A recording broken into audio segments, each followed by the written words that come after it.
Check the mic and make sure it sound right, boys.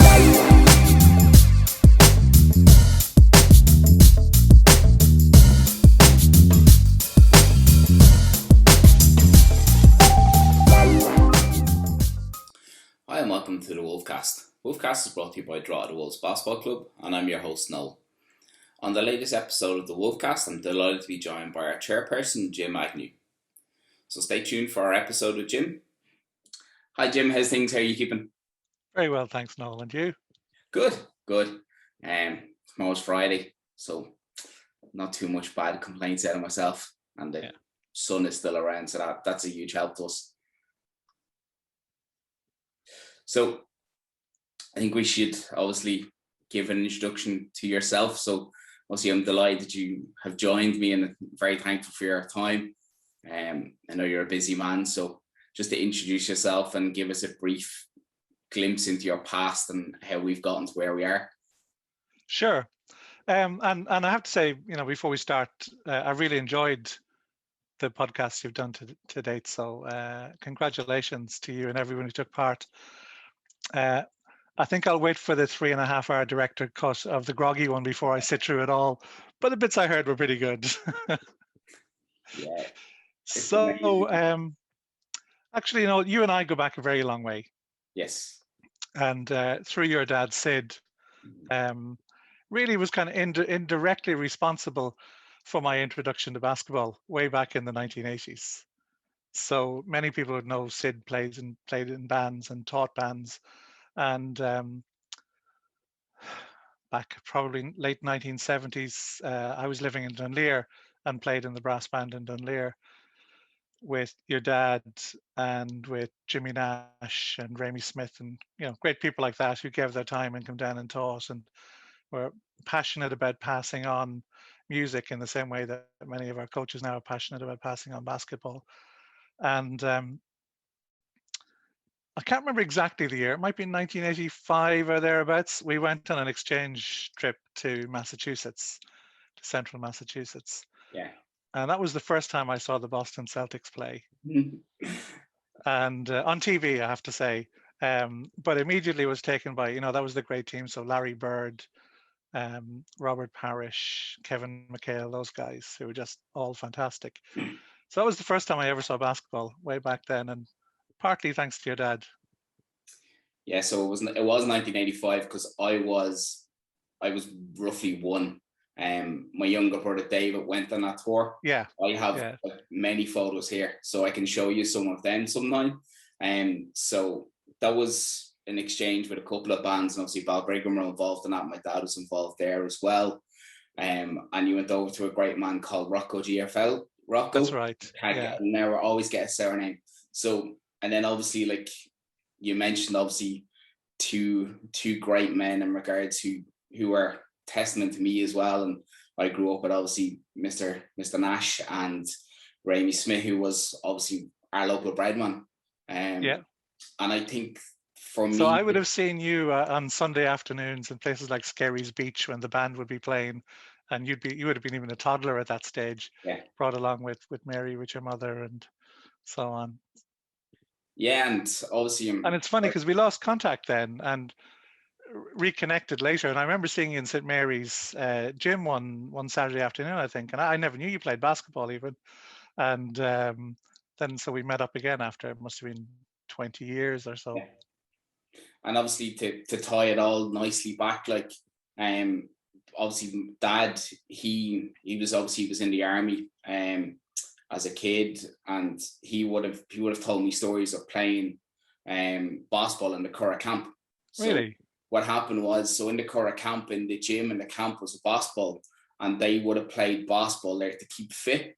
So it would have been obviously Dad being a musician, and when he was in the army, amongst many other things he'd done, and we all know people that know my dad know he was the master of many talents and many skills. Legendary in many areas. Yeah. So the Army number 1 and number 2 band were based in the Curragh, and they would have played basketball, and they would have swam. And same when he would have went to Gormanstown camp for music. So in the summers, Gormanstown camp was there, and they would have played basketball, and then went to Gormanstown Beach and swam. So I'm guessing he was a point guard.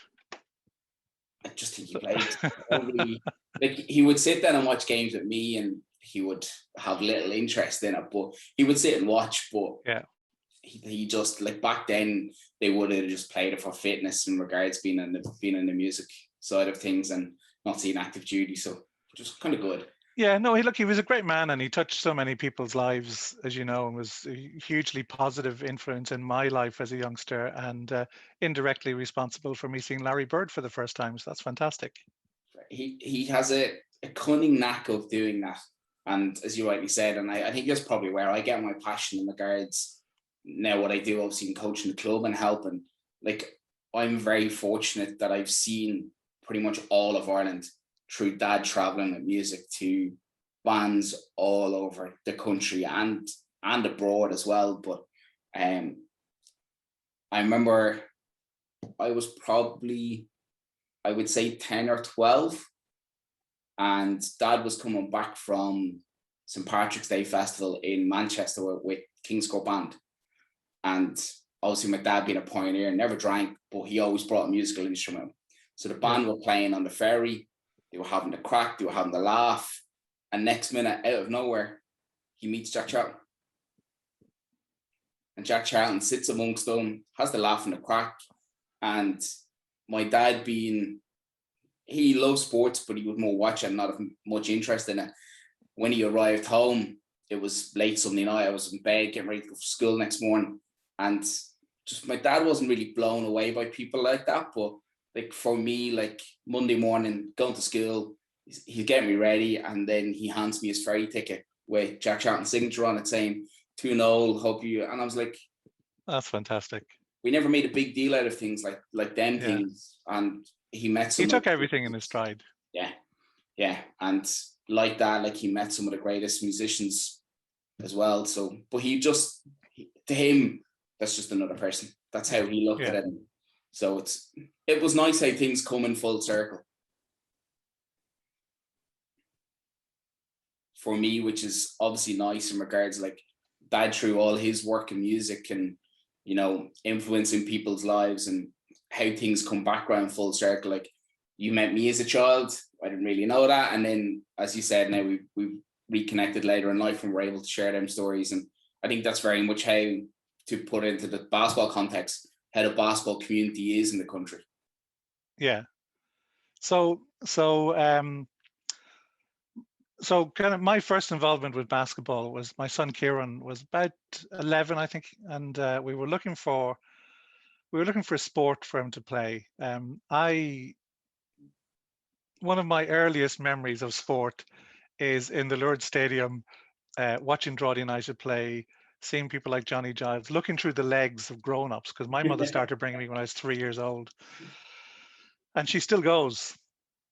She still goes to games, and she'll be over here tomorrow night, and we'll be watching on the League of Ireland app. We'll be watching Drogheda playing. She's mad crazy about football, very passionate about football. Manchester United and Drogheda. My grandfather and his brothers are big Drogheda United fans, so that's my earliest memory. Well, maybe that, or maybe seeing Liam Leach play for the Blues in the old O'Reilly stand. But I was introduced to sport very, very young. And loved football, played football badly all of my life while I could, until the knees gave out. So I never played at any kind of decent level, but absolutely loved it, and loved being part of a team, and loved the training and the spirit of being in a team. You know, that bond and the crack that you have, just fantastic.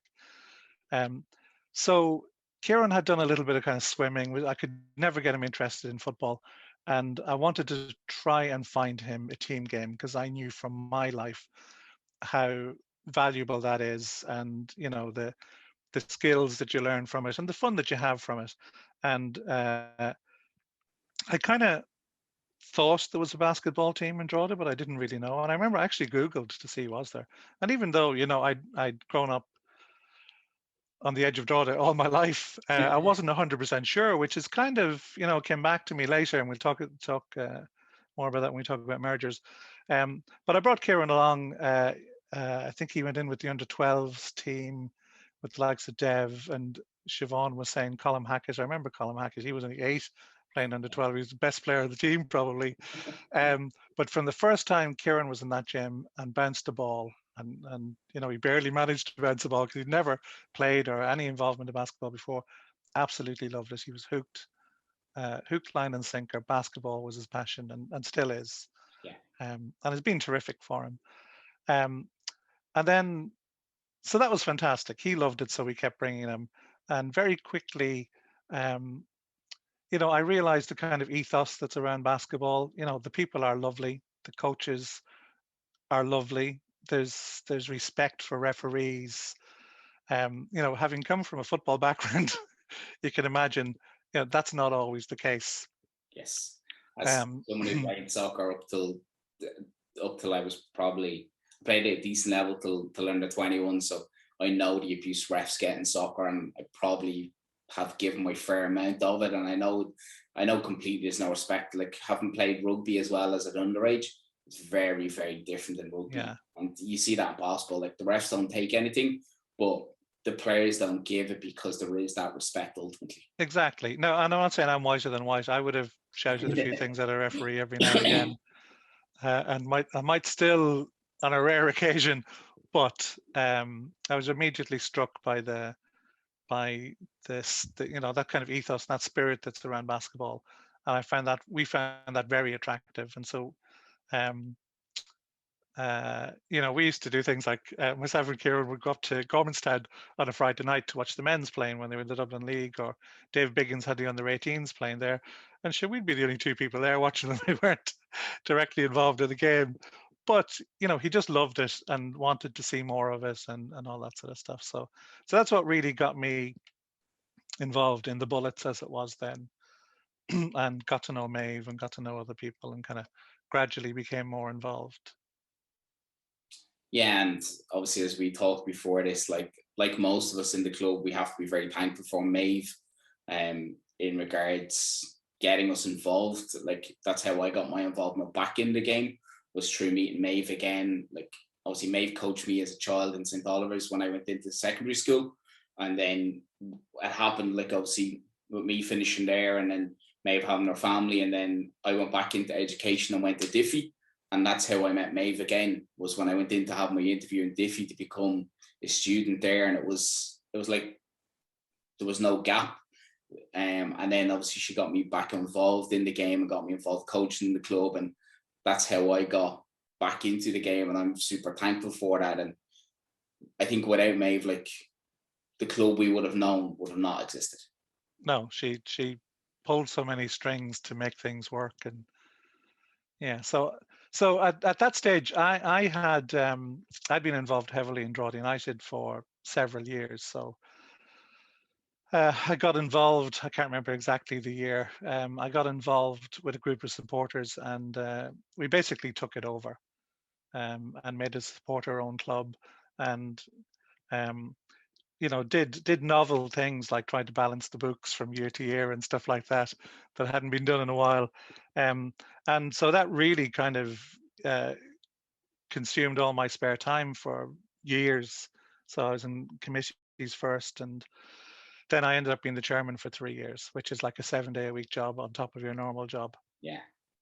So it came a point where I kind of made a decision. I either stay here and keep doing this and become this thing that I didn't really want to become, or I step back. So I decided to step back.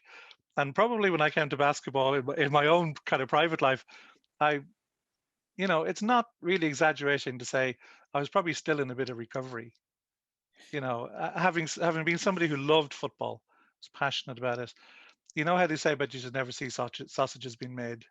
Yeah. And so you see so many things when you're inside, and the money, and I won't get into it, but there were a lot of things that I saw that I thought were unsavory and didn't kind of sit well with me as a person.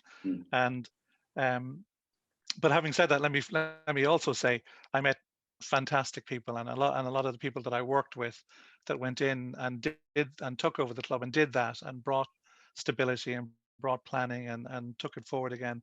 Fantastic people, and made friends for life. So let me say that.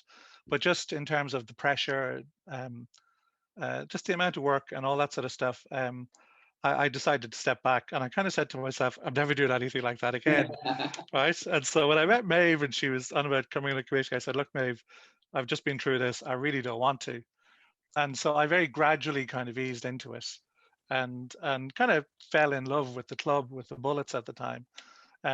When I realized it was a completely different thing, that it wasn't going to be this thing that would consume me, but it was something that I kind of came to believe in, and really liked the people that were around it and wanted to help. And that's my great downfall. No, this kind of internal wanting to help inside me that just you know lands me in all sorts of things. But anyway, so I kind of eased in, and I think Maeve was chairman at the time, and or chairperson at the time, and she eventually asked me to kind of be vice chairperson, and then eventually I kind of stepped in. Yeah, and obviously, like the we'll call it, when you took over Drogheda United, like obviously I was a huge fan when basketball then took back over. Like obviously I still followed Drogheda United, but like at that time you took over the club, I would have been there every Friday night. I would have went away games, and like I know at that point in time that that had to be a huge challenge, because the club was in turmoil, and it was before that group came in, it was pretty much against the wall. So I can see how you were saying like it was consuming, because at that moment in time, like it pretty much was turbulence, and it needed new leadership and needed new direction. And I think the work you done there, and then obviously we got the benefit for going to Europe. Like one of my greatest things was that I actually had the ability to go to Malmo and be one of the club photographers. Yeah. So for me that was huge. But to see Okay, I didn't know you did that. yeah, so to see where the club went from that turbulence to where kind of, even if you look at it now, like the great work that's been done now, but there had to be a bedrock put in first for the club to get to where it is now. So, and like if we obviously just focus on ourselves, like your leadership for Bullets, and now obviously we'll talk about the merger with Wolves, like you say it's a bad thing for you, like your willingness to help people, but for the club, like for me looking at it as a whole, it's great for us because you are approachable, you're very calm headed, you're a very good leader, you communicate, but you always see the bigger picture, and it's always about inclusion of everybody, and it's all about what's right for the kids and the club, and then obviously the elder side of it. But I think the direction you've given us, and obviously having that experience with working and being the chairperson of Drogheda United, I think we're the ones that are now reaping the benefits of that. And for me personally, I'm very thankful that you got roped into the job firstly, but have stayed and have given us that leadership and direction. Yeah. Well, when I got involved, I couldn't, I found it a little bit hard to understand that there wasn't kind of even like a 2-year plan or a 3-year plan, that it was just kind of year to year. Yeah. And I found it bizarre that there were two completely different sets of people playing basketball in the town, and they didn't really talk to each other or interact with each other in that. And for what kind of a minority sport Mm. to be divided like that, and sort of in the shadows, I just thought that was something that for me was a priority that needed to be fixed, because I always believed that by working together you could achieve a lot more. And so that's kind of how we started conversations around, um, should we get together, get the two clubs together. So let's talk about that. So it's a nice way to, so obviously as you rightly said, like we had the boy side, which was Bullets, and then you had obviously the girl side, which was Sparks. So let's talk about how it came, or the challenges that it came to in regards how we even first met to introduce the two clubs together, to even propose the idea of merging, and let's look at the steps that we went through to merge the two clubs together. Yeah, so I mean, I'm not saying every part of this was a master plan that was laid out in advance. So some of it was happy coincidence, right? And um, so we kind of had put out feelers to, Maeve, to Barbara, and so on, to say, listen, would you be interested? And I think there were maybe one or two people who were kind of wondering, well, what's this all about? Why do they want to do this? and so partly by coincidence, we had started working on a multi-year plan for the Bullets as it was at the time, and I remember Garma Krista was kind of leading some sessions. Some of the stuff he does in his professional life, he was doing for us to lead some sessions to, to begin the conversations, begin the planning. And then we were very lucky in that Emer Howard, again, using her professional skills, Emer's a world-class marketeer, sort of took over that work from Gar. And so at the same time that we were doing that, same time we were kind of planning the next few years and what it could and should look like, was the time that we were talking to Sparks about why don't we get together. And so it was brilliant because we involved both clubs from the start of that planning process. So even before really that a merger was agreed, that was their way of coming and sitting down with us and talking about what could be. And so it wasn't like it was our plan that they accepted. It was the joined up plan from both groups of people, and sort of in parallel to that, both committees formally agreed that the two clubs should merge. Okay. So it was a lovely way to get to know people, and their input was into the Wolves from the start, as much input and with the same value as anything from Bullets. So I don't think if you'd sat down and worked out a master plan, which we didn't, that it could have got any better. But that's the way it worked out. And we were very keen to establish a new brand. And the thing that I would have said from the start is, let's get basketball out of the shadows. Join up our two clubs. We've got 40 to 50 coaches. We've got 350 going on 400 players. And yet you could pick up a local newspaper or turn on the local sports news every week, and you would never hear about basketball. You might see Green Hill School might have a little paragraph or two at the back. And so it was very important to me and very important to all of us that we take basketball out of the shadows, that we get out there and say we're here. We came up with Emer's assistance with a fantastic brand, the Wolves name and the brand and the logo and everything. I think it's very striking. It catches the eye. So we put together a strategic plan. We did all the branding, and we had a launch event first of all to some parents. I think both clubs kind of did that with their parents, and then, as you know, we had our official launch event on that Saturday afternoon at the D Hotel, which is fantastic. And talk about out of the shadows. We were there, we were colourful, we were loud. There was loads of us. There were lots of past members from both clubs came along to see what's going on. We got massive coverage and really did step out there and say, we're a big sporting club in this town and we've got a lot to offer.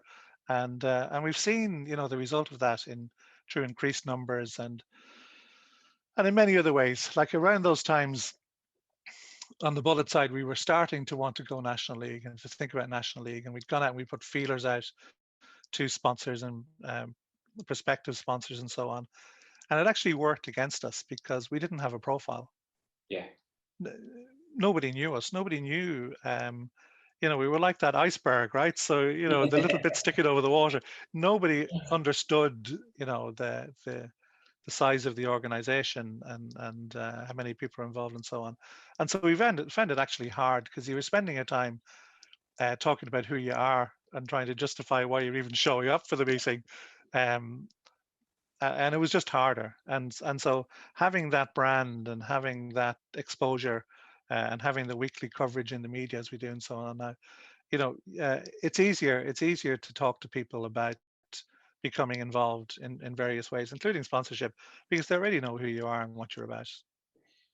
Yeah, and obviously to go back a step there, and you mentioned Emer, and you mentioned a master plan that you didn't have, but I think very much when Emer got on board with her, as you said, her skills and her profession and her doing it for a living, it just gave us such a guidance, and Emer being able to put together such a comprehensive package and a master plan and a guide and the booklet of, the strategic plan of, we need to be here, this is how we need to get here, then this is where we need to go, that's how we get there.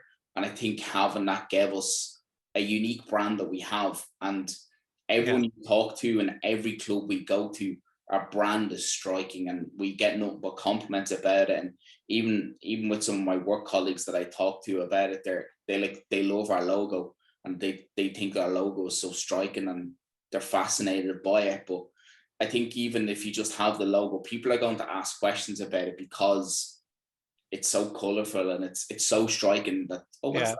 And they're going to delve further. And obviously now that we have gone through our plan and we have now that profile, it's about keeping on top of it and keep building it. And that way it makes it easier for us in the long term when we go to sponsorship, or when we look at things further down the line that we'll talk about in a little bit. And that's why I love, the fact that at Christmas we sell branded gear, because the kids are walking around in it, and it's spreading that message, and it's spreading the logo around the place, and you're getting that brand recognition. Because you've got 400 people around the town wearing your logo and stuff like that. It's just not the kids. Like, my wardrobe is it's like the merchandising shop. So, but no, it is great to see. Like, it is great to see. Like you said, like you walk across Drogheda town on a Saturday, and you see the kids wearing the gear, and they get the instant recognition of, go, hey, look, he's one of the coaches. Or I see some of the kids and go, hey, look, there's some of the kids from the club, and it's great to see. And it's shown our community and our town that there is another sport there for them to be involved in, and we're not just in the shadows, as you said. We're out there and we're front and foremost. And then hopefully with things going forward and light at the end of the tunnel, that we'll then be able to put our National League team on the stage and be front and foremost. And then obviously with the plan going forward is that obviously we develop our ladies side, and that obviously we hope that they will go National League as well in the next couple of years. Absolutely. I mean, it's all about building that community, not just of the people that are in the club today, but the past members and the people who are playing 20, 30, 40 years ago, to give them something that they can buy into. Because if you want to build your club, you need to have that community behind you. And I think from what I've seen from my time there, like, Kieran would have started playing with boys under 12, 10, 11-year-olds. And so many of them are still there and have been there all the way through. And some of them now, like Kieran's on the under 20 National League panel, been playing that for the last couple of years. And some of those guys in his class even and on his team are now training with the National League men's team and stuff like that. And to be able to offer players that sort of progression and those pathways, that they're not having to go off to Dublin or join other teams to achieve their basketball goals, I think is fantastic. And yes, absolutely, we have to offer our girls exactly the same opportunities. So as soon as that team is ready, we want them in National League. I mean, if they were ready now, we'd be pushing to get them in. I think just where it was from a basketball perspective, for some reason, I think the men they were a few years ahead, and whether it was, you see us in GAA clubs all around the place, whether that's just kind of those happy events where 4 or 5 good players come together at the same time and form the backbone of something. Maybe it was something like that, but the ladies team's a little bit further behind. And actually, one of the things that kind of surprised me a little bit was, when we were talking to Sparks about the merger, they were really keen on it because they were finding it harder to retain girls, let's say beyond 16. And so, strange, isn't it, that when you have boys around, the girls stick around. And so it's helping in retaining those players through the older and bridging that gap between, say, 16 through 18 into hopefully, before becoming that nucleus of a future ladies team.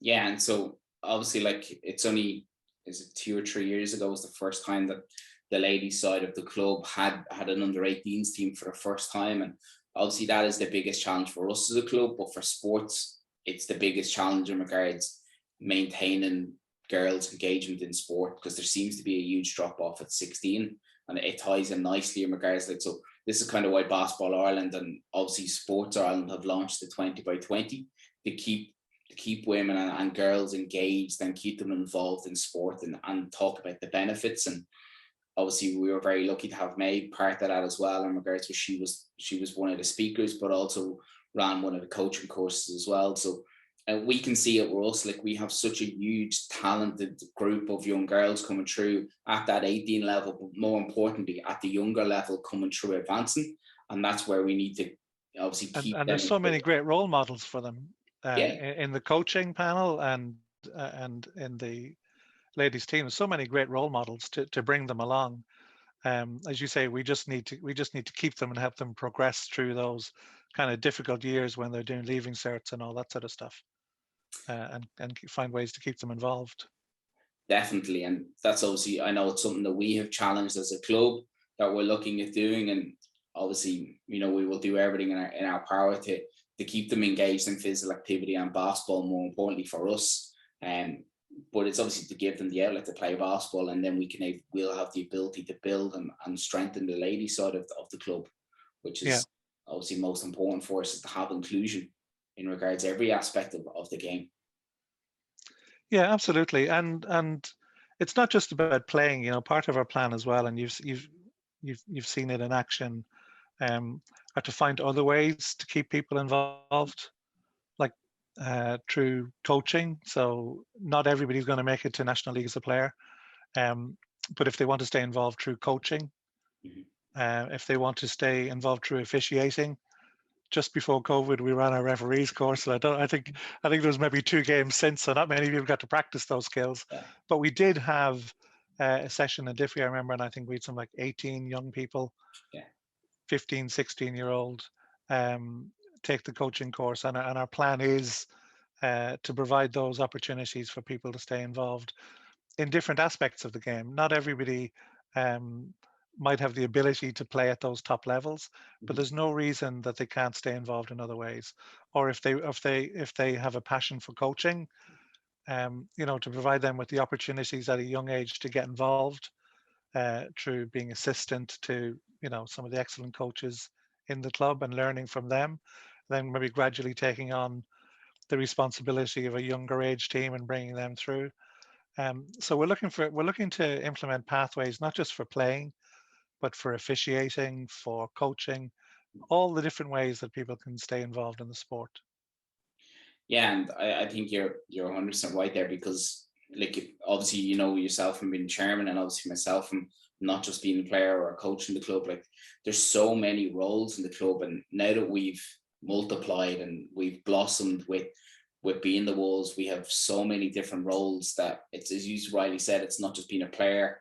You can coach, you can ref, you can get on the administrative side of things, which fair play to the people who look after the administration side of things. I can only imagine how much of a headache and a nightmare it is, and again, very thankful to use. But there is so many different roles and aspects that people can get involved. Like even if we take my own wife, like she doesn't play, she doesn't know the game, but she got involved through me, and obviously she's now heavily involved in the club, and she loves the club in the aspect, as you rightly pointed out, in the community side of things, the social side of things, and obviously the inclusion side of things. Like she's very much about that, and obviously she's able to come along to sessions or games that we may have had, and she may not be watching the game, but she's getting to interact and talk to people, and she has them bonds. But she's very passionate about what she does for the club and the fundraising side of things, and so that shows. And she does a great job on the social media side as well. Absolutely, yeah. So it's one less job for me to worry about, which is great. So but you're right. So in all aspects of the running of the club, we're very open, we're very inclusive, and there are opportunities for people to get involved. And some people, you would believe, but many people wouldn't. I wouldn't have at the time believed how much work there is in things like registration of players, in things of scheduling matches. Last year we were going to have 25 teams playing in different competitions around the Northeast, and a couple of national level competitions, and just having to interact with the governing bodies and all the other clubs and come up with a schedule and deal with all of the requests for change and everything that come through a season. It's phenomenal pieces of work, and we're blessed to have people who do that and do it very, very well. Yeah, like that's all. Like, if you take the fixtures of the registration, like, it's a logistical nightmare is probably the best way to put it. And we're very skilled. We're very lucky to have skilled people who make it look effortlessly and do such a great job, because it literally could become a full-time job. It I think for parts of the season, at least for a week or two, it does maybe become a full-time job. Yeah. And then through the season, we're I think at one stage we were spread across 5 different gyms. So booking gym times and organizing that and having people in the right places at the right times, and organizing slots with the people who own the gyms, and organizing the payment for all of that kind of stuff. A lot of work goes behind the scenes, and quite a bit of it is done by people who aren't playing basketball. Yeah. They're not doing this as part of, I want to play basketball, so I'll do it. They're doing it because they love the club, they love being involved. It's a service to their community, in terms of they're enabling all of the good stuff that happens in terms of developing players and playing matches and hopefully ultimately winning trophies at certain stages. All of that's dependent on stuff that's got nothing to do with basketball, uh, and it's fantastic that people are prepared to give their time and their skills and their abilities to do that. And I've always said, going back a long way, if you have enough people bought in, you can do anything you want. It's all about the people. Most definitely. And the big thing for me is, without them people, we won't be able to play the game. So No, nothing can happen without those people. that's why they're so key. And for me, it's great to give them the spotlight, because they go very much under the radar. And again, without them, we're not able to play the game, or the kids aren't able to play the But game. they don't want the spotlight. They're happy to do it. They do it for love, Yes. and they do it for all of those kind of good reasons. They're not looking for the spotlight. Some of them hate the spotlight. They just want to be in the background doing what they do, and they get the satisfaction from doing a good job and seeing the whole thing come together and work. Or, to refer back to Siobhan's podcast last week, they do it for the Christmas party that may actually happen this year. So let's just transition from that. And obviously, we've talked a little briefly about obviously the merger of the two clubs. So obviously, we're still a new club in its infancy. So let's talk about obviously some of the challenges, or some of the opportunities that we've had as a new club. Obviously, we literally got our first year under our belt, and then the dreaded COVID happened. So let's talk around the challenges of being a new club and starting a new club and getting a new club up and running, and then obviously being hit with COVID. So I have to say, the whole merger and the whole launching of the new club and the running of the club, it went very, very easily, very smoothly. There was barely a glitch. There was certainly nothing serious. Both sets of people from both of the previous clubs bought in and said, right, this is who we are now. We have our plan. This is what we're going to go and do. And so many fantastic people in the club with so much great enthusiasm, who just want to make things happen and just go out and do it. So it could not have been better. It really could not have been better. And it's huge testament to everybody involved. And then COVID happened. So as I was saying, we saw player numbers go up and up. We were going to have 25 teams last season, including for the first time our National League team. We had our 2 Americans in. Imagine that, Noel. We had 2 Americans Yes. sitting in Drogheda to play on a National League team. If somebody had said that to me 2 or 3 years ago, I would have laughed in their face. Yeah. But it happened. It was real. It happened. And then COVID happened. And,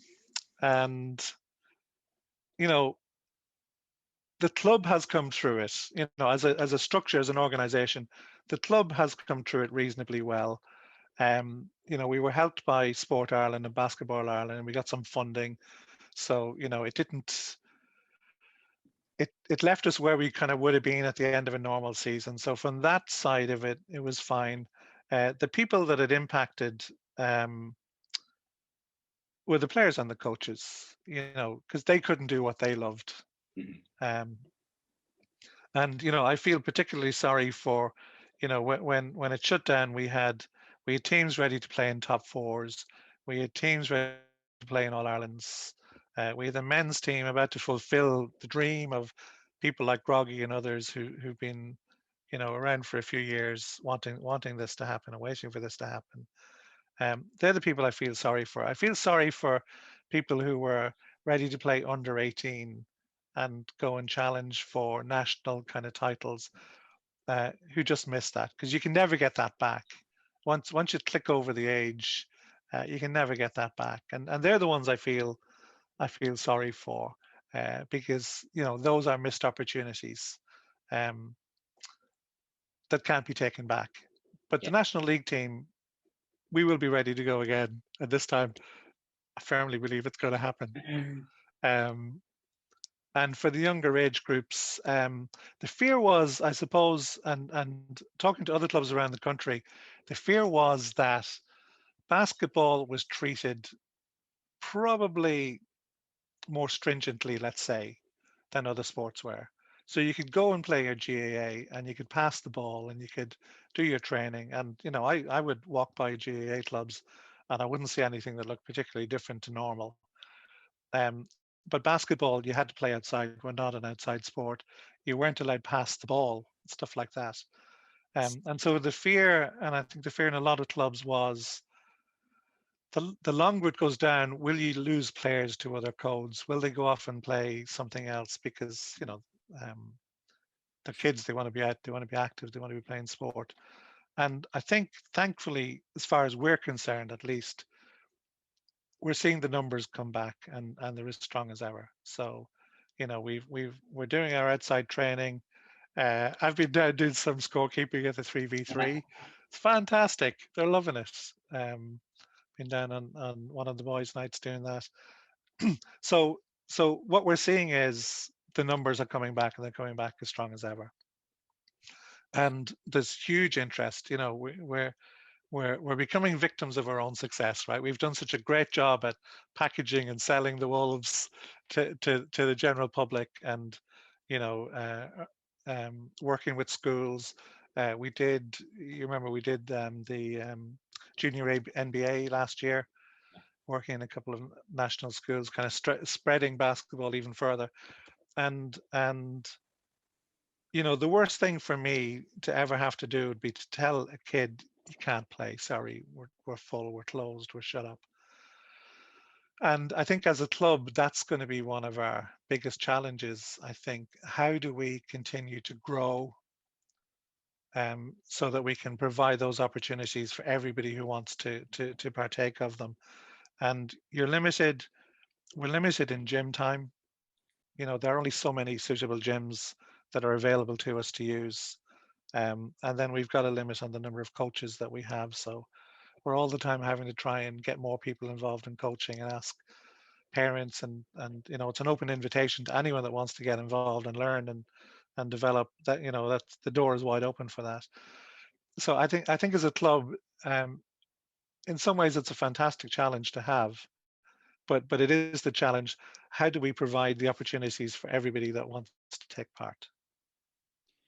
Yeah, and that's something I see at the moment as being a huge challenge to us, because with the effects of the knock-on of COVID, we all worried about re-engaging our players or keeping our players engaged, or players returning back to sport. But I think we're seeing both sides. We're seeing, obviously, we have some players that aren't returning for various reasons, but then we're also getting an influx of new players, which is great for the club, and it's great for everybody, getting that fresh energy. But then obviously we're faced with the challenge that, how do we provide for everyone? And I think that's our biggest thing at the moment. But we have coaches that are willing and able to do it. But obviously then the problem is that it's you need to manage your coaches, because if you have a coach out 7 nights a week, it leads to burnout, and you don't want that. So I know as part of our pillars that obviously player development, coach development, and volunteer development is very much part of our pillars, and very much so.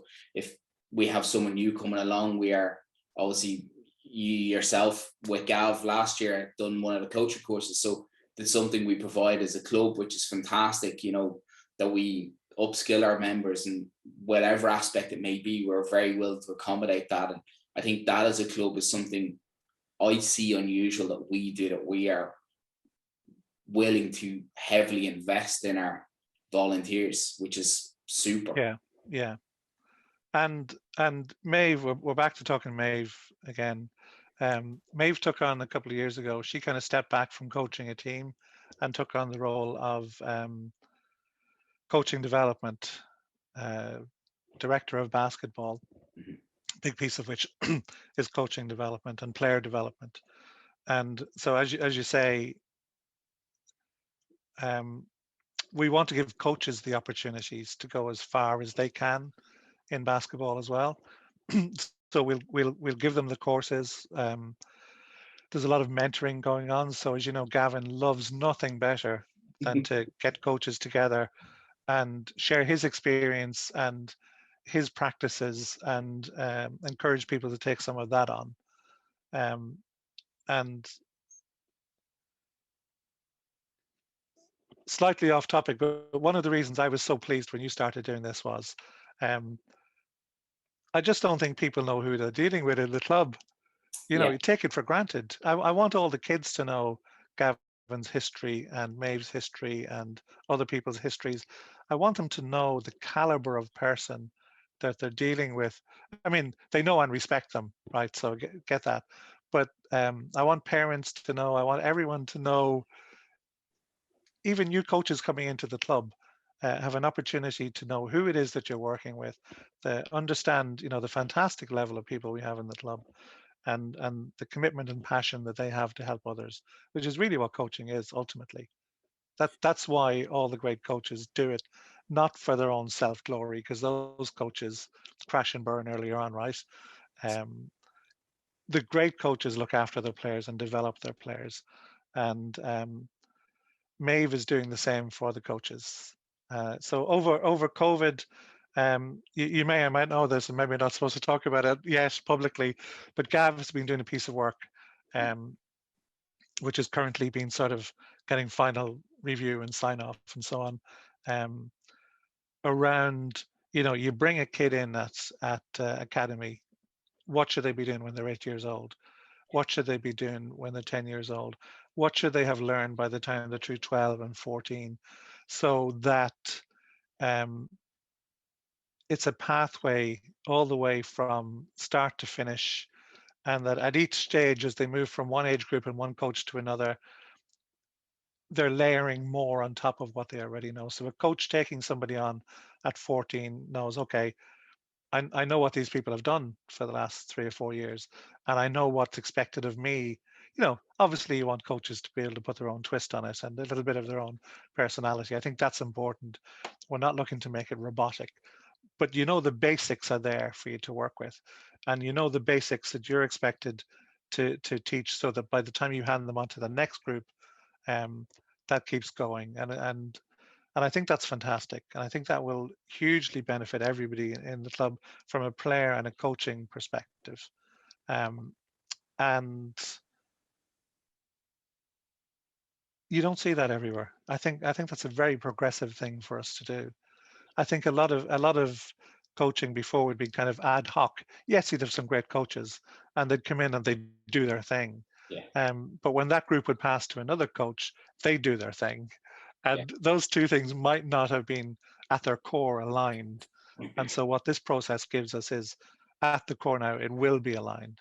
So absolutely, coaches can bring their little bit of flair and their little bit of extra, but it'll be hugely to the benefit of the players and to the club. And you know, basketball earlier on, early, you know, it's about skills and it's about participation and it's about fun. There comes a pointy end to all of that, right, as you get older, where, you know, you'd like to win stuff when it comes to under 16 or under 18. You'd like to have some teams that can compete, you know, that you can offer your best players the opportunity to play at the national level. Yeah.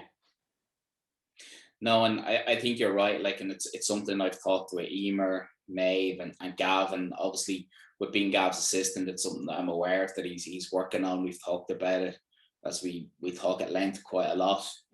Gav doesn't believe in short conversations when you talk to him on the phone, as you're well aware of. But Gav's influence in the club will be phenomenal. Like, you see it when he's at camp, you see it when he's doing sessions for any of the coaches, but you see it at the development and you see it in the National League. Like, he's just, I call him the Energizer Bunny, because I don't know where he gets, he just keep constantly is go, but it's so passionate. But I think you're right, like in Gav or the club as a whole, creating a player pathway and a club philosophy of how we play basketball will generate and make better players and better fundamental players, but also skill-wise, development-wise, and being able to make decisions and not be robots, because they'll have been brought up in a system.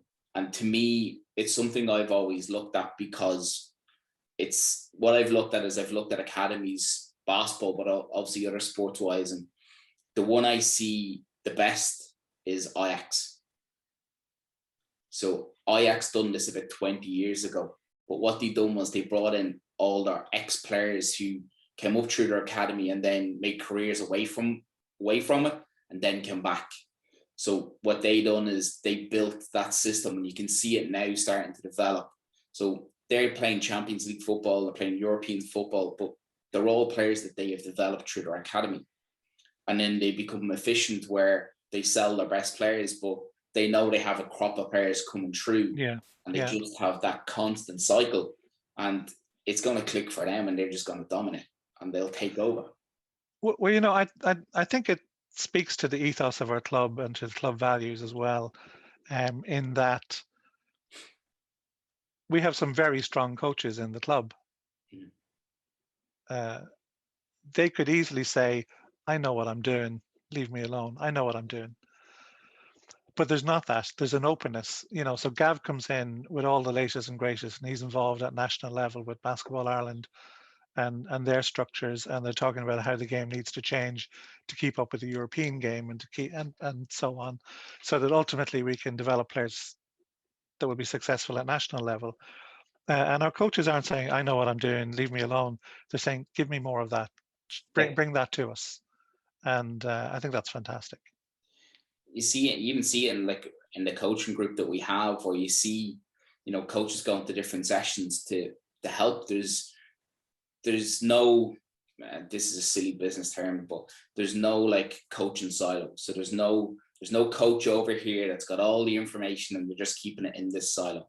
Every single coach in our club now talks to each other and shares knowledge and shares drills and shares, hey, look, I'm looking at doing this, or, you know, I'm looking at doing this. I may not get the full concept of it.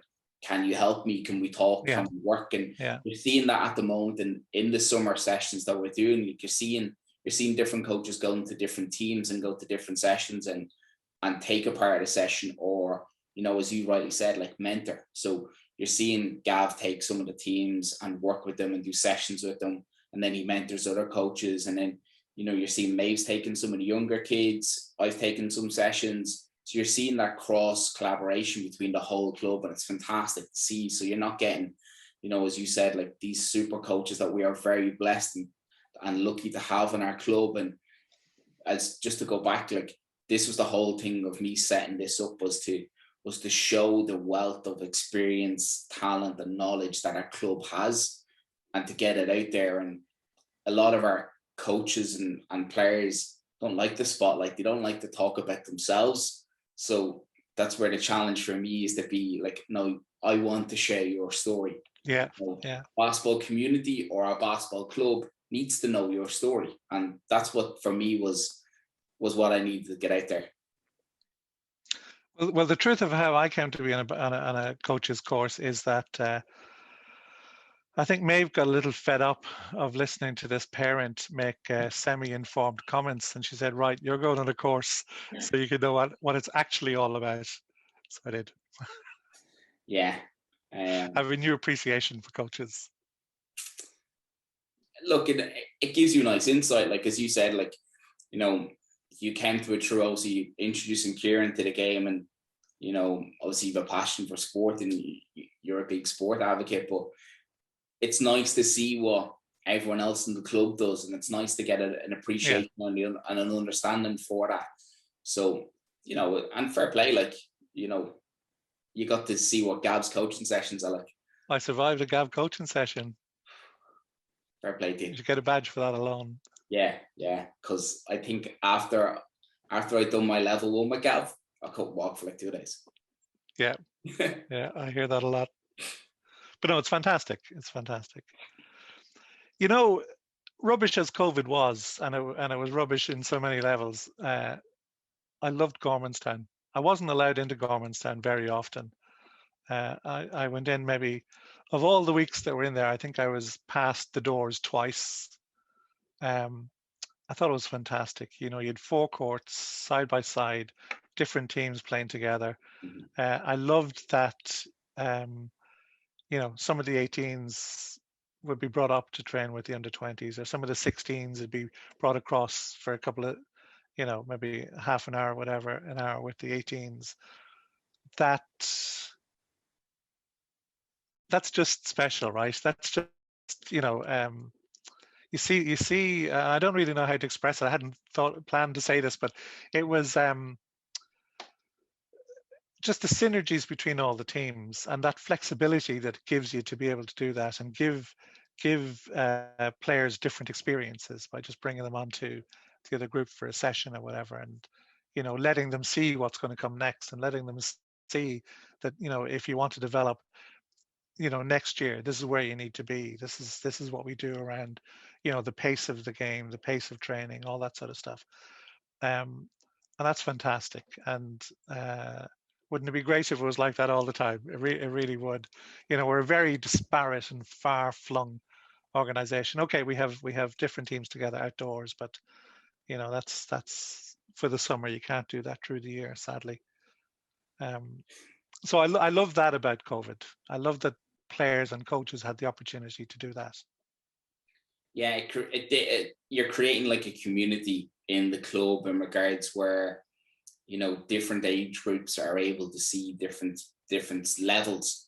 And like, if you looked at, like, you know, some of the younger age groups were finishing their sessions and were about to leave, and the National League boys were coming in, where pre-COVID, because, you know, we were so reliant on using every single gym in Drogheda that we could due to our volumes and numbers, that it almost became segregated, that none of the teams got to interact or meet or see each other because you're in Diffie, you're in Joey's, you're in Mary's, and then you may get to see each other at weekends, where I think at Gormanstown it was like, it's kind of like we created a home because we were able to use all 4 gyms. So you were having 4 teams in the gym at the same time. Obviously, with the restrictions, it was tough, but they were still able to see different sessions and see what, you know, if you had, like, at one stage, we had then the very bottom court, we had our under 14 boys, but you had the National League training on the far end of the court. So them 14 boys were able to see, you know, the National League boys warm up, get going, and then see, okay, I want to get to that. So how do I get to that? So the natural stepping stones are for me to go from A to B to C, but it's also that they get to see, you know, Gav, the National League coach, come in and run a National League session and be able to see that, okay, so I need to be able to develop, or I need to work on my left hand. I need to be able to go both ways, because even Gav, you know from the seeing the sessions that Gav does, Gav's very much vocal even to the National League boys. And it's the same when he goes down to the younger age groups. So I think obviously going forward, we all want the Wolves then, and obviously that presents its own challenge. But could you imagine having a facility like that for our club? It'd just be amazing. It would be fantastic to bring everybody under the one roof and it would have to be a very large roof. Yes. But to someday have that for ourselves would be a fantastic thing.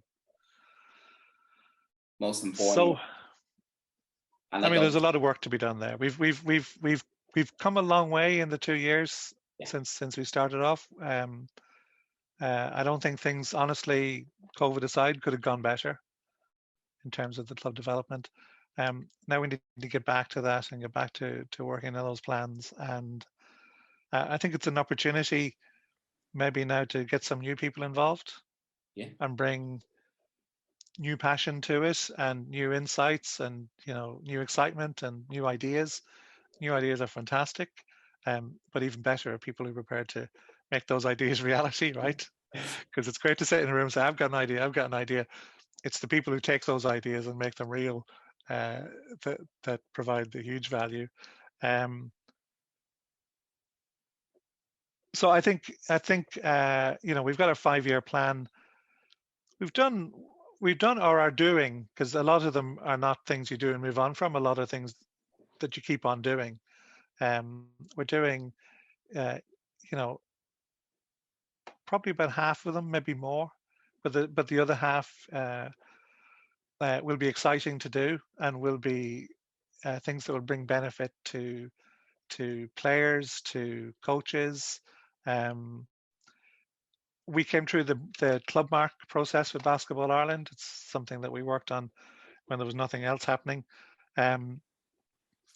And I started off thinking, oh, this is ticking the box. But I came out of it thinking, this is really valuable. And I met some people in Basketball Ireland who were passionate about some of the things involved. So it's helped us on the administration side. We were doing a pretty good job, but it's helped us be even better in certain areas. And there were, maybe one or two little things that we missed that we won't miss in future. I think it'll help us in child protection, because I think, we have our processes and we have our people trained, but I think it's identified some things that we probably didn't do as much as we should, and for example, things like, telling players basically what their entitlements are. This is what you should expect from us. Not just doing the things in the right way, but communicating that, and and saying to them, giving them something even written down, talk them through it, that says, here's how it needs to work, here's what you're entitled to, and if you have any problems, these are the people you can go and talk to, stuff like that. So I think we need to do a bit more of that communication stuff, so that people at all level know what they're entitled to, and if anything were ever to go wrong, who they could talk to. So it helped on that. But the biggest piece that I got out from it personally was the whole piece around inclusion. I'll be honest with you, I didn't even know really what inclusion meant. I'm very fortunate with the But I company went on I some work with. courses. Right? Yeah. So I went on some Basketball Ireland courses, and now I have a much better handle of what it is. And we're very lucky in that we've got some people who are willing to come in and get involved in the club, who haven't been involved in the administration side prior to now. But one of them even has, a third level qualification in inclusion and is a wheelchair basketball player. So, it's one of our goals to be a more inclusive club in our community, not just in our club, but in our community, and to offer different categories of people. Even cautious about using the word categories. I just can't think of a better word in this instance. But people from different backgrounds or with different abilities, let's say, the opportunity to be involved and to play. And Geraldine Finnegan, our secretary, is heavily involved in Special Olympics, and I think there's an opportunity for us to become more involved and partner with Special Olympics a lot more. And wouldn't it be great someday if we had, our own joined up team playing, with the Special Olympics? Wouldn't it be great if we had our own maybe wheelchair basketball team? So next year we're going to be in Ballymakenny, and from what I understand, Ballymakenny meets all of the criteria for accessibility. Yeah. So we could potentially do that, which is something we haven't had before now. In a lot of the places we played in previous years, it just wouldn't have been possible for all sorts of reasons around the facility. I went to see one wheelchair basketball game ever. You remember the men played in was it AICC final a couple of Yeah. years ago, and there was a basketball. There's a wheelchair basketball game in front of it. It was bananas. I could not believe it. Class. The speed, the skill, the passion. I was blown away by it. Absolutely, it was a revelation to me. I knew wheelchair basketball existed, but I never knew that's how you played it. So, wouldn't it be fantastic if we had something that in the like that in the club in the next couple of years? That again, we could bring more people in and participate in different ways, and give the wider population within the club, the experience of seeing and being involved in that. That would be fantastic. Most definitely. And obviously, like, I know as a club, we're looking to obviously engage in our diversity inclusion, and obviously we've signed up to the Cara chapter, which is obviously great for our club, and we have plans in the future to build on them and to be more inclusive. And obviously you pointed out with Special Olympics and wheelchair basketball, like, and obviously again to go back to hopefully having the future of the Wolves, then wouldn't it be great to have one home for everybody and to see it all? And to go back to wheelchair basketball, I was fortunate enough that we played it when I was in Diffie, and oh my God, it gives you a different appreciation. It's so tough. It really is. So challenging. And like the thing is, like, you look at a wheelchair team, like, you can have able-bodied players that play that game. Like, and I know you're alluding to Darren, and like, if you look at his wife Emer, like, Emer played wheelchair basketball and then came back to basketball, and it gives you a greater understanding or appreciation for the game, and it's so technical as well, so skilled, but the speed it's played at is phenomenal. Yeah. Like, when you look at it, So yes, we're signed up to the Cara Charter, but if we only ever sign up to it, that's a missed opportunity. And through signing up to it, it's an opportunity, and a bunch of us have now taken this training through it was the Cara Charter people who ran the training around inclusion, and so a bunch of us got to take that, and we're developing ourselves and our understanding and our appreciation, and we don't have all the answers necessarily, but at least we understand the questions now. Do you know what I mean? So it's starting to build that framework so that, if I had called a meeting on inclusion 6 months ago, I would have been lost because I wouldn't even know really what that meant. So I've got the vocabulary now, and I've got, at least the basics of an understanding. And that's something we can build on. And as I said, people are coming in from the outside to help us take that forward in a much faster way than if we were left to do it by ourselves and kind of organically grow there. So I'm looking forward to that. I think that's a fantastic opportunity for the club to develop. And going back, one of the things that impressed me about the Bullets as well is, didn't always have a lot of money, right? Didn't always, weren't rolling in it or anything like that. Yeah. Would balance the books every year, but I loved that they would hold a blitz at Christmas or something and give the money to charity, and a different charity every year. Because again, I think it's important to be a force for good in your community, and I think it's important to forge links in all sorts of different areas, because you never know when that'll come back to you, apart from anything else. But it's good to do good, and that's something that we will build on. We do build on, and we will build on further in the Wolves, because if you're part of your community, if you're at the heart of your community, you'll never go wrong. Definitely. And just to reflect on that, and obviously we've talked around COVID in the future, but I think COVID, it had its negatives, but I always try and look at the positives, and I think COVID is a huge positive for our club, because with us being such in its infancy of being a new club, I think it gave us the break to have a breather, to refocus, And as you said, like it then allowed us to tighten up in certain aspects or take an overview of how can we make this process better and how can we look to make our club better going forward. And I think obviously, as you said, with the Cara chapter, and then obviously going through the Basketball Ireland process, it's going to make us a better club because we're getting a better understanding, we're getting better skills, we're able to develop ourselves. And I think that's a huge positive for us. And obviously we could look and we could moan about the negatives, but I think it's always trying to take the positive out of every situation. And I think that there shows our commitment to our club as a whole, not just one or two people, where everyone is looking to upscale or to get new skills or take on new challenges or new projects, or, you know, with the Cara chapter that, you know, we've so many people involved in it that are going to drive it forward. And look, and sometimes you'll make little mistakes along the way, but that's not bad either. No. If you never do anything, you'll never make a mistake. If you're willing to try things, you might make a mistake, but if you learn from those mistakes and get it right the next time, that's got value in itself as well. And Maeve was on holidays the last few days, and so she's texted me from her holidays. I said, I will leave you alone. Enjoy your break. I'm not going to contact you. She's texting me saying, I've been reading this stuff for the Club Mark Gold, which we're going to get next year. And here are the things that we need to be doing.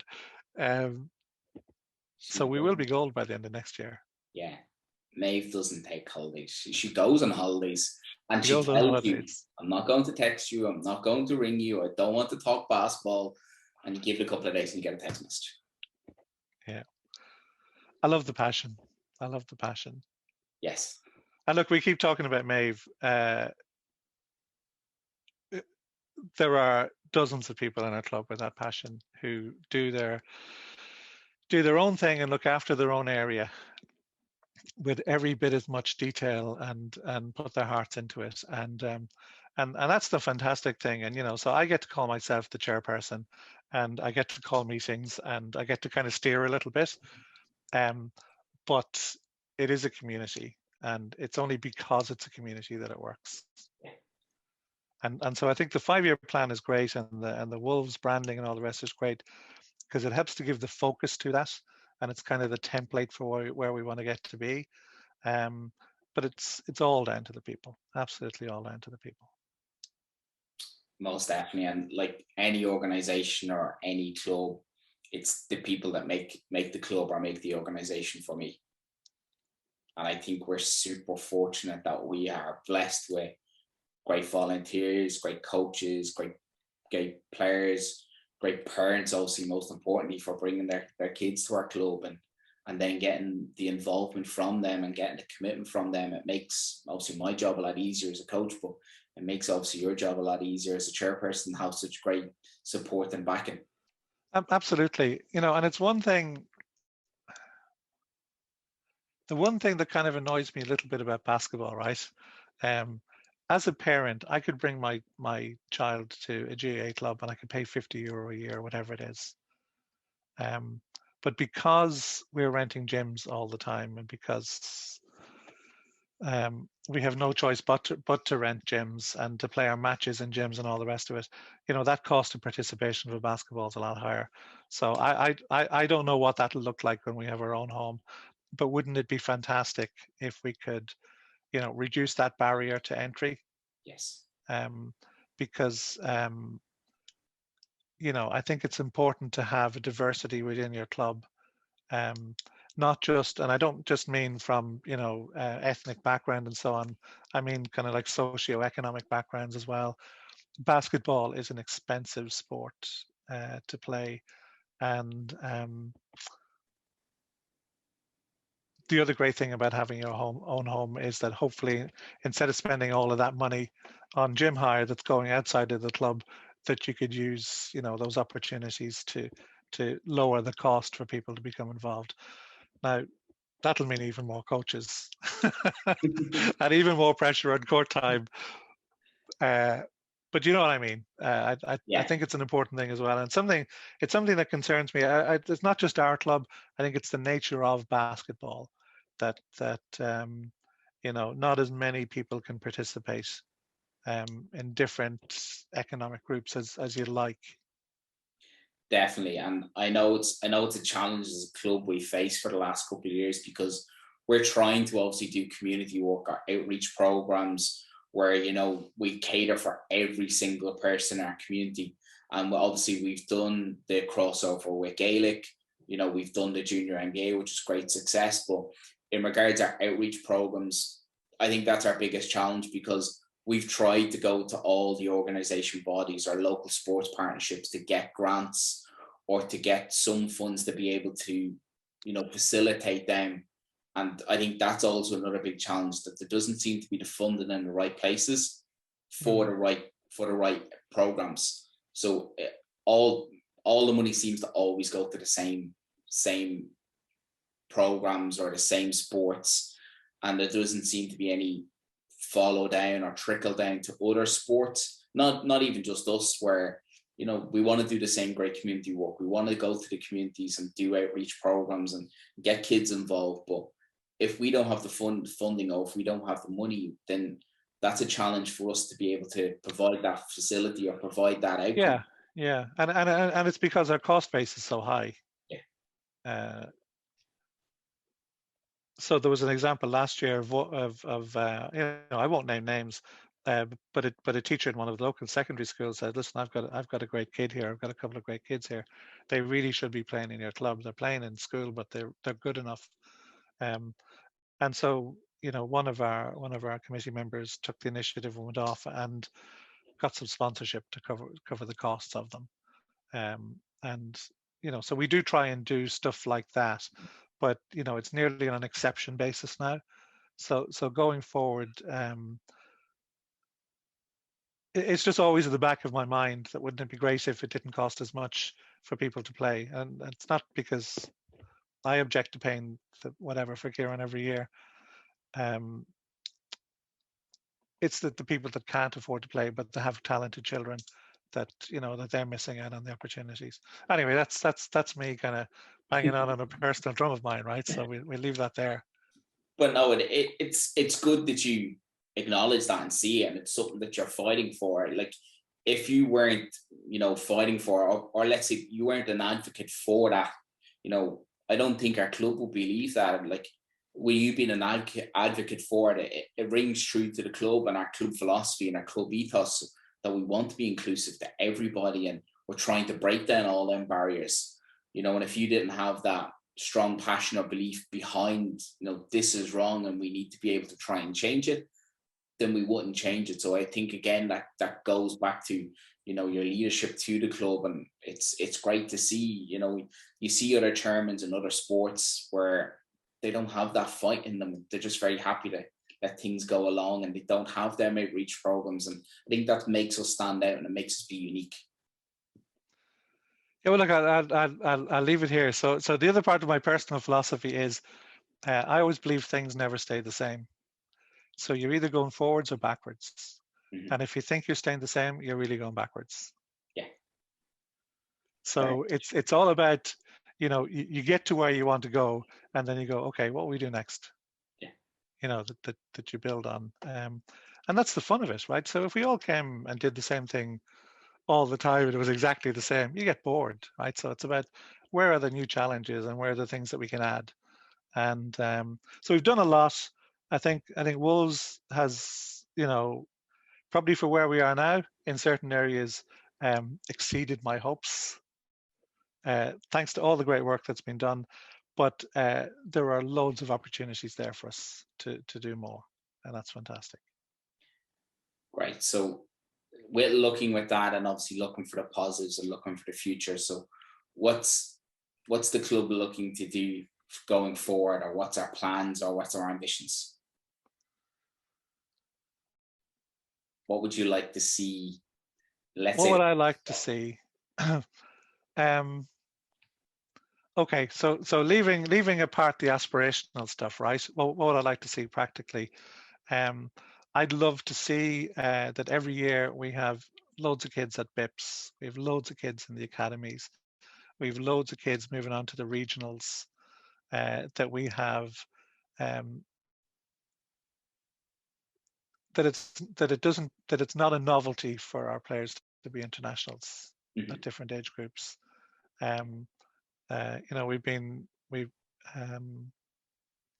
got some really good players in the club over the last few years. The likes of Kate, the likes of Wede, the likes of Denzel, and I hope I'm not leaving anybody out in my time who've made it to the national panels and competitions.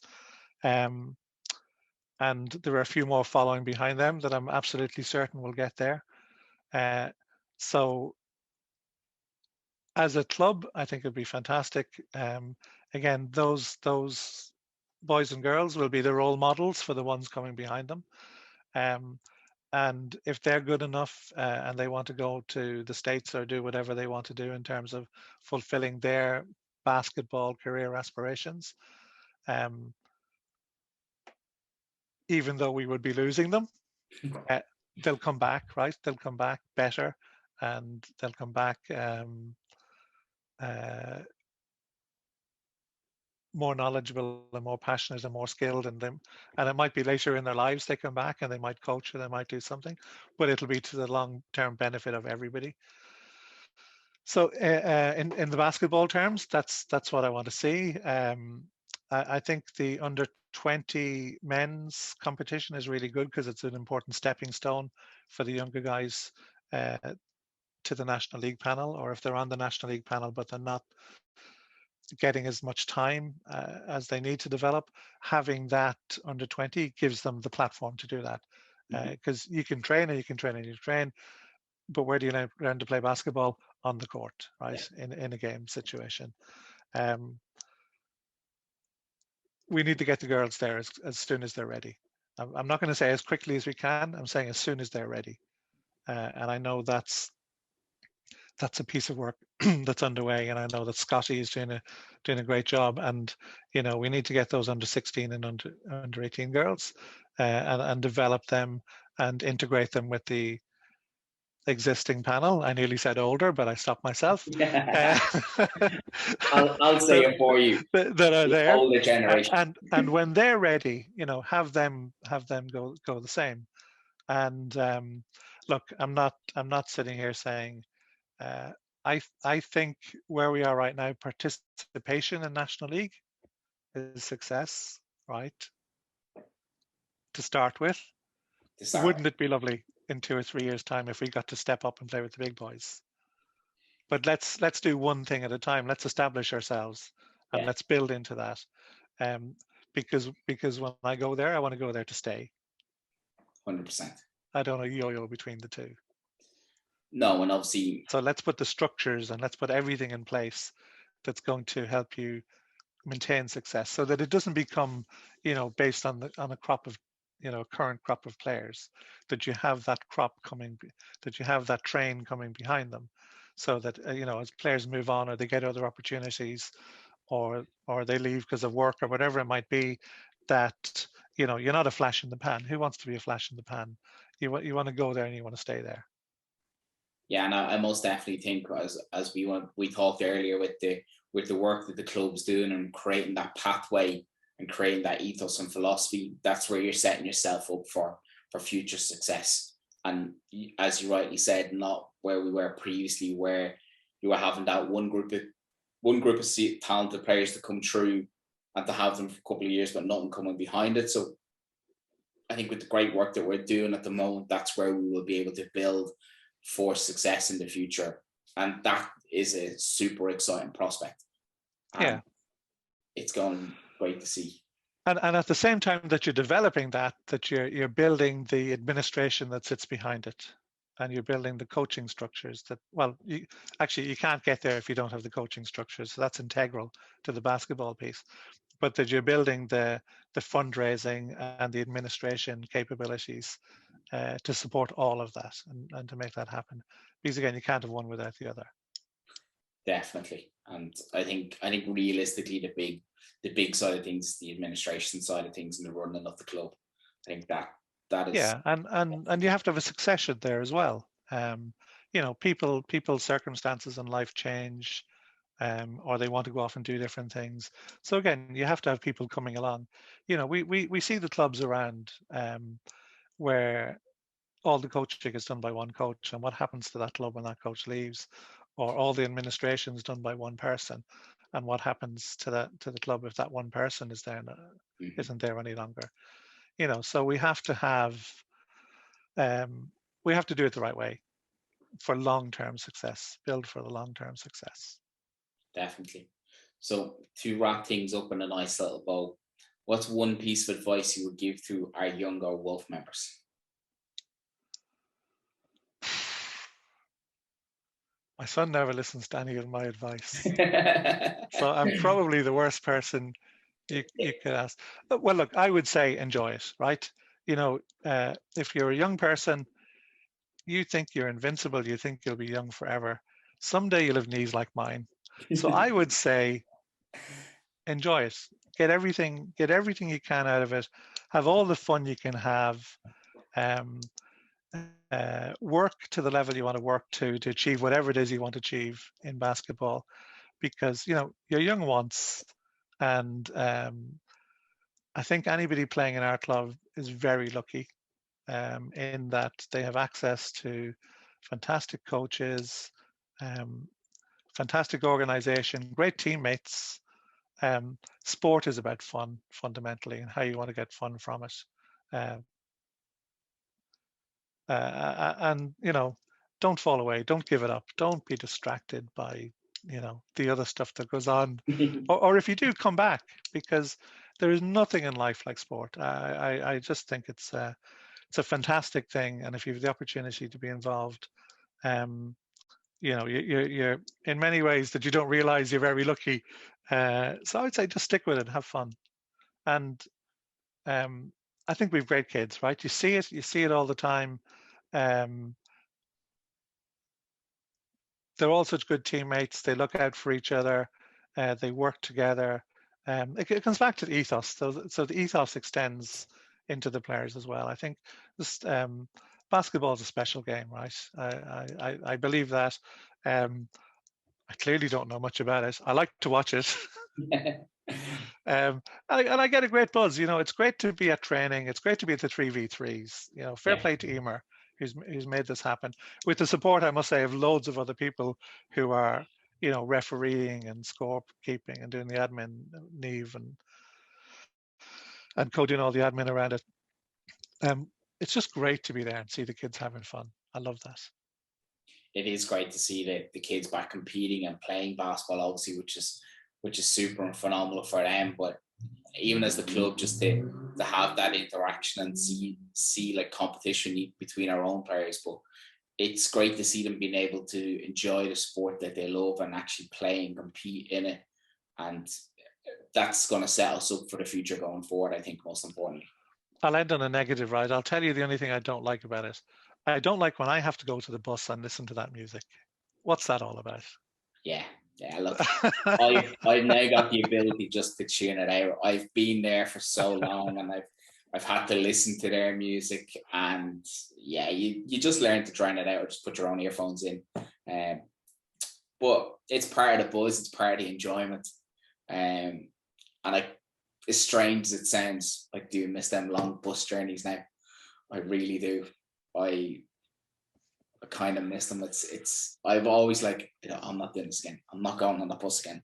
I'll just drive, where I would kind of relish and cherish that.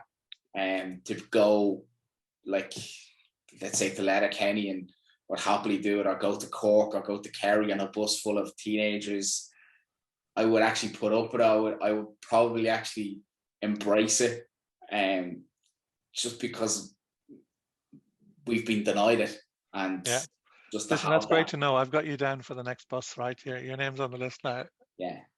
I hope there's a National League game that day.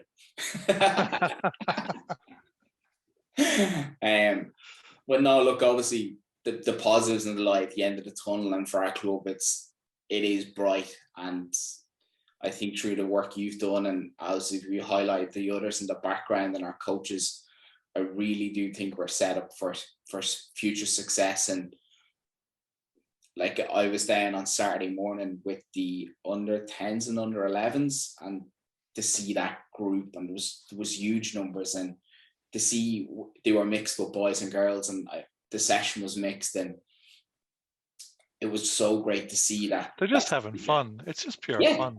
It's class. And it is. I have to say I was probably the biggest kid in the middle of it.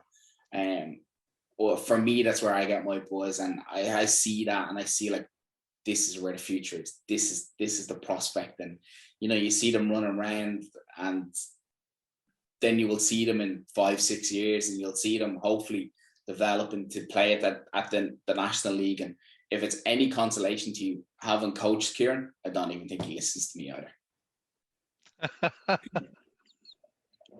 If that makes you feel any better.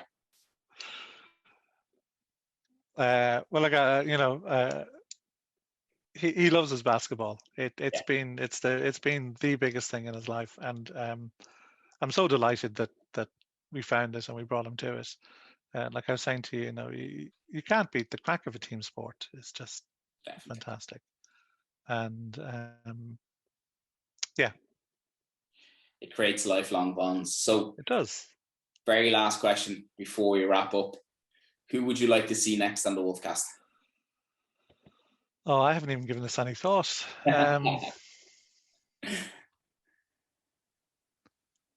You put me on the spot now. Maeve has been done recently, hasn't she? Not by you, but by somebody else. So that's probably too current.